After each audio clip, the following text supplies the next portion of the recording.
তুমি তোমার জীবনের সবচেয়ে ভালো বন্ধু কাকে বানাতে চাও? তুমি হয়তো তোমার কোনো বেস্ট ফ্রেন্ড কিংবা কোনো একটা ভালো বন্ধুর নাম বলেছ। কিন্তু আমি বলবো, আমি আমার জীবনের সবথেকে ভালো বন্ধু আয়নাকে বানাতে চাই। কারণ আমি যখন কাঁদি তখন সে হাসে। পেন্সিল হয়ে জীবনের খাতায় ভালো কিছু লিখুন। আর যদি না পারেন তাহলে ইংরেজ হয়ে জীবনের খারাপ দিকগুলো মুছে ফেলুন। ভূত সবার মধ্যেই থাকে, কিন্তু আমরা অপরটাই বেশি দেখতে পাই, নিজের ভুলটা কখনোই দেখতে পাই না। আপনি হয়তো আপনার জীবনকে ঘৃণা করছেন, যা চেয়েছেন তা পাননি, হয়তো এই কারণেই ঘৃণা করছেন। অথচ এমন কেউ আছে যে আপনার মতো জীবন বাঁচতে চাইছে, জীবন কামনা করছে।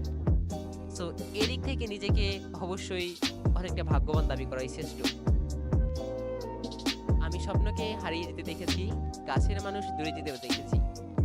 সব বলে ভালোবাসা হাসায়, কিন্তু সেই ভালোবাসা এক রাতে গভীর কাঁথায়।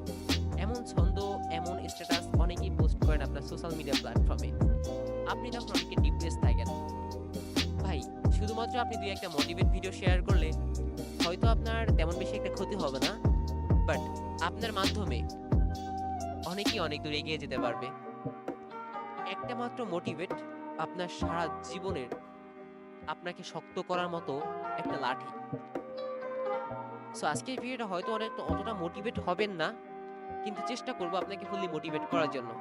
সো ভিডিওতে লাইক দিয়ে চ্যানেলটি আপনি সাবস্ক্রাইব করে দাও।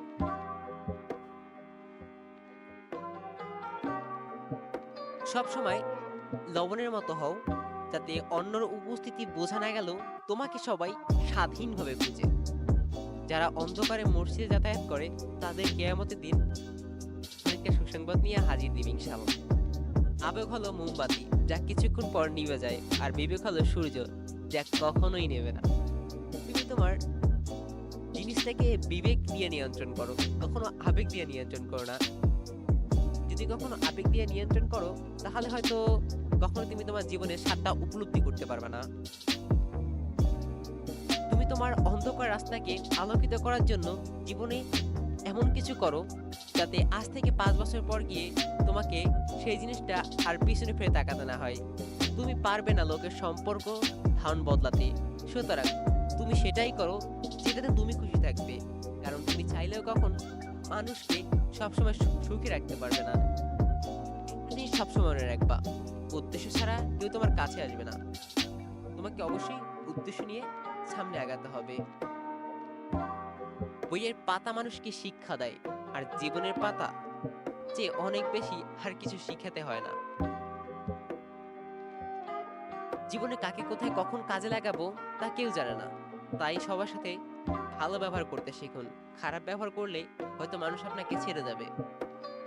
সত্য কথা সবচেয়ে বড় সুবিধা হচ্ছে, আগে কি বলেছেন তা কখনোই কষ্ট করে মনে রাখতে হবে না।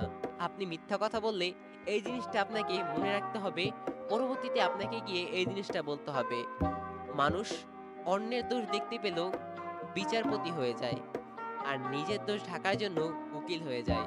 আসলে এটাই বাস্তব। কথাগুলো হয়তো আপনাদের অনেকের অনেক পিত্তত্বে বাজছে, তার জন্য আমি আন্তরিকভাবে দুঃখিত। কাউকে নিয়ে সমালোচনা করা যতটা সহজ, তার জায়গায় দাঁড়িয়ে পরিস্থিতি বোঝাটা ততটাই কঠিন। কিন্তু সো ভিডিওটি কেমন লেগেছে কমেন্ট করে জানাতে ভুলবেন না। সো টেক কেয়ার, আল্লাহ হাফিজ, সি ইউ নেক্সট টাইম। একদিন দেখা হচ্ছে। আসসালামু আলাইকুম।